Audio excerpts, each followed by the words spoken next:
সালতা থানা কর্তৃক আয়োজিত আইন শৃঙ্খলা কমিটি ঈদ উল ফিতর উপলক্ষে আইন শৃঙ্খলা বিষয়ক মত বিনিময় সভায় সম্মানিত সভাপতি সালতা থানার ভারপ্রাপ্ত কর্মকর্তা মহোদয়, এখানে উপস্থিত আছেন আমাদের সহকারী পুলিশ সুপার মহোদয়, প্রধান অতিথি, উনি অত্যন্ত একজন চৌকস অফিসার।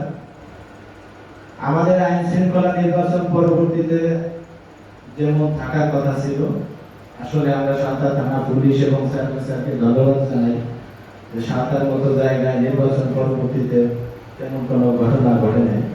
আবার এই রমজান মাসে আমাদের মাথা গরম থাকে। এই রমজান মাসে আমাদের এলাকার পরিবেশ অনেক স্বাভাবিক দেখতেছি। এই জন্য আমি মনে করি যে পুলিশ প্রশাসন এবং সমাজের সচেতন মানুষের অনেক অবদান রয়েছে। আমরা তাদের আমাদের পক্ষ থেকে ধন্যবাদ জানাই। আমরা এখানে সালতা বাজার নিয়ে বেশি আমাদের সমস্যা, সেটা যানজট, আপনার সিসি ক্যামেরা নেই। দুঃখ লাগে যে সালতা বাজারে সবচেয়ে বেশি রাজস্ব আয় হয়, এই বাজারে সিসি ক্যামেরা নেই। এইখানে আসলে বাজার কমিটিও এই দায় রাখতে পারে না, উপজেলা প্রশাসনও এই দায় রাখতে পারে না। এইখানে অবশ্যই সিসি ক্যামেরা থাকবে এবং এটা নিয়ে সবার কাজ করা উচিত। আর একটা বিষয় যানজট, এই জ্যাম নিয়ে আমরা 10 বছর ধরে বক্তব্য দিচ্ছি সাংবাদিকরা, কিন্তু কোনো প্রতিকার নেই।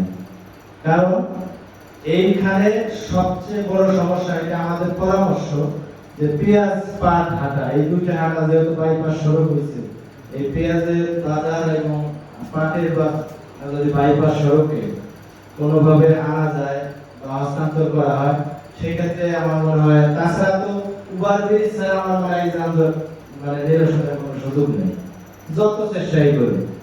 আর রমজান মাস উপলক্ষে এমনিতেই আমাদের এই বালিয়া বাজার থেকে সালতা বাজার সড়কে মাঝে মাঝে অনেক দুর্ঘটনা ঘটে, প্রশাসন তৎপর থাকে। আমার মনে হয় রমজানের আগ পর্যন্ত, ঈদের আগ পর্যন্ত এখানে অনেক দুর্ঘটনা ঘটার আশঙ্কা আছে, যেহেতু বাজারের ব্যবসায়ীরা অনেক সময় জেলা শহরে যাতায়াত করে টাকা পয়সা নিয়ে।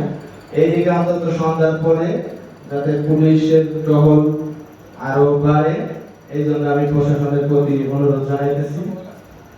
আর একটা বিষয়, বাজারের সেক্রেটারি মহোদয় বলছে যে আমাদের সালতা বাজারে কোনো চাঁদাবাজি হয় না। এটা অত্যন্ত আমাদের জন্য গর্বের বিষয়, কিন্তু আমাদের জন্য আরেকটা বিষয়, বাজারের ব্যবসায়ীদের কাছে আবেদন, যেমন চাঁদাবাজি হয় না, তেমন আপনারাও যেন কোনো মানুষকে, সাধারণ মানুষকে জিম্মি না করেন। কোনো বাজার সিন্ডিকেট করে সাধারণ মানুষকে, যেভাবে স্বাভাবিক আছে এখন পর্যন্ত আমরা শুনিনি যে বাজারের দাম কেউ বাড়াই দিছে, বা আমরা আশা করি ঈদের আর অল্প কয়েকটা দিন আছে, আমরা সবাই মুসলমান বা অন্য ধর্ম যারা আছে, সাঁওতাল মানুষ অত্যন্ত ধার্মিক।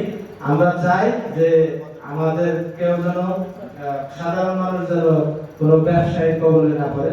এ বলে আমি আমার সব বক্তব্য শেষ করছি। আল্লাহ হাফেজ।